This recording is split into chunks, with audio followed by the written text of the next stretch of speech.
Bienvenue à toi, j'espère que tu vas bien. Est-ce que tu aimes ta vie? C'est la question de ce cours. Est-ce que tu aimes ton quotidien? C'est la deuxième question de ce cours. Est-ce que tu aimes tes épreuves? C'est la question de la vie.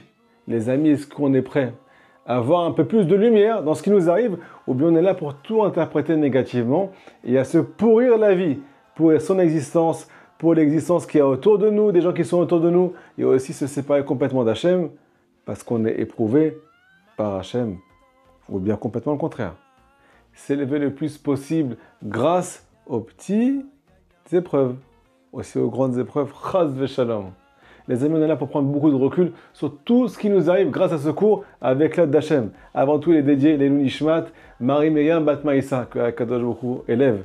Cette âme tellement extraordinaire qui a tellement apporté dans ce monde le plus haut possible. Amen, Kenny Ratson. C'est parti les amis. Dans la paracha, on a deux personnalités qui vont tout changer, qui vont faire une révolution dans ce monde.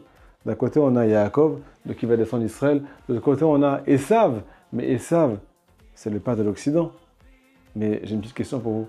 Comment ça se fait que de ces deux frères-là, va descendre deux chemins complètement différents? D'un côté Israël, de l'autre côté l'Occident. Rabota, ils viennent du même ventre. C'est des jumeaux à la base. Alors, une des explications, les amis, et c'est la clé de notre cours, ça a démarré par une mauvaise interprétation ou bien par une bonne interprétation. Yaakov, il est en train de faire un plat de lentilles rouges pour le deuil de son grand-père Abraham. La lentille, ça fait référence au deuil. Pourquoi? Le dit Rashi, parce qu'elle est ronde. C'est le cycle de la vie. Il y a la vie et après il y a la mort pour l'égoïme. Mais pour Israël, il y a la vie et après une vie éternelle. Yaakov, quand il voit cette lentille-là, il se dit qu'il n'a pas une seconde à perdre dans ce monde. Ma vie, elle est éternelle. Je vais rencontrer Akadosh Baruch Hu après 120 ans. Je vais devoir tout lui raconter. Pas que le mal, aussi le bien. Et aussi combien j'ai rencontré dans ce monde. J'ai plus une seconde à perdre. Je veux découvrir ta volonté, Hachem. Je veux étudier la Torah. Je veux m'instruire, je veux me remplir. Je veux combler le vide qu'il y a à l'intérieur de moi. Je veux te faire rentrer dans ma vie. Malgré que j'étudie, j'ai envie de vivre avec toi. J'ai envie de faire Idbo des doutes. D'ailleurs, mon nom, il dit Yaakov, c'est Yud, la sagesse, Akev, le talon. Il fait descendre la lumière, la sagesse de Dieu, dans les endroits les plus bas. Les endroits où il y a la peau morte, le talon. Dans tous les endroits, il fait rentrer Akadosh Baruch Hu. Il vit avec Hachem partout. Deuxièmement, d'un autre côté, on a Esav. Quand il voit la lentille, il est en plein craquage, les amis. Il s'est dit, je ne suis pas éternel, donc je n'ai pas une seconde à perdre, moi aussi. Mais pas dans le bien, dans le mal. Il va courir après le sexe, après tous les plaisirs interdits de ce monde, après la violence, après le meurtre, après ce qu'on appelle l'argent. Il est là pour une vie, il n'est pas éternel. Et de là va sortir deux nations complètement différentes, les amis. Pourquoi je vous raconte tout ça, les amis? Parce qu'en fait, il y a marqué dans l'écoute moral que ce Esav, il est dans notre cœur. Et il veut prendre la royauté, il veut prendre les rênes de notre vie et faire sortir le roi Akadosh Baruch Hu de toutes nos épreuves. D'un autre côté, on a Yaakov Avinu, qui lui veut ressentir Hachem, mais il ne comprend pas tout le temps Hachem. Ça fait plus d'un an qu'on en regarde, les amis. Chacun son interprétation. Il y en a qui vont être déchirés de cette chose-là. Ils ont peur, ils ne savent pas ce qui va se passer demain. Ils ne croient plus en leur vie. Combien de souffrances, combien de retournements de situation. Mais où on va? Où il va ce monde? Il y en a qui vont utiliser ça pour se rapprocher encore plus d'Akadosh Baruch Hu. Puisque ce monde va dans le décor, je vais m'attacher à celui qui a créé ce monde. Les soldats, les amis, ils interprètent bien.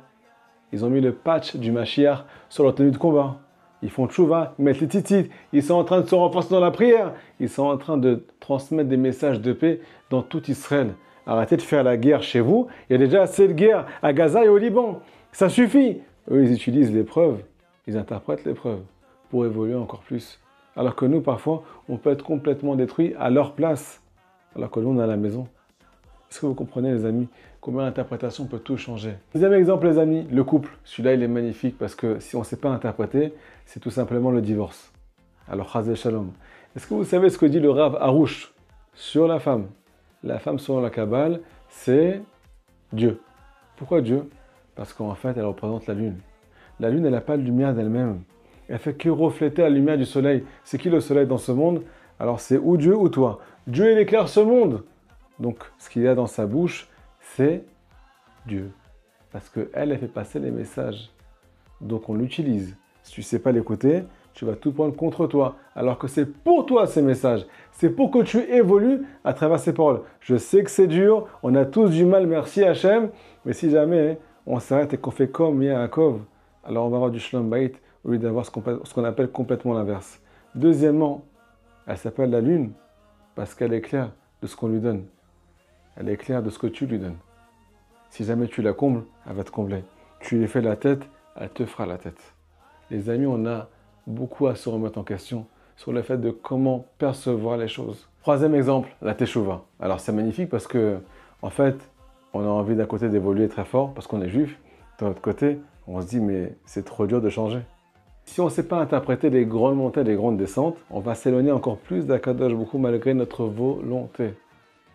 Des fois, quelqu'un il veut réparer, mais il détruit sur le chemin avant d'arriver à tout réparer. Et ça, il ne comprend pas pourquoi. Nous dit Rabbi Nachman de Breslev, bonne interprétation. Yerida, la descente, c'est que pour remonter.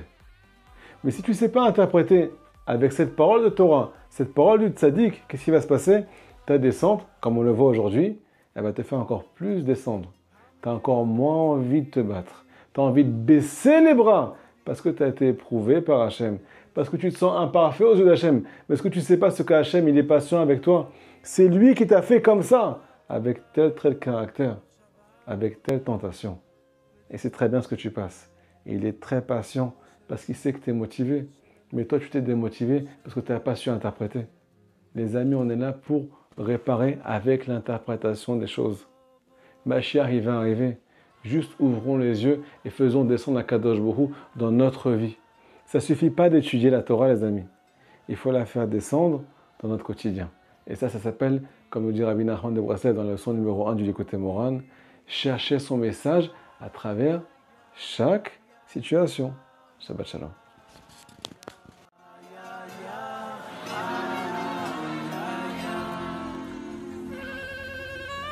מחשבות טובות, איי איי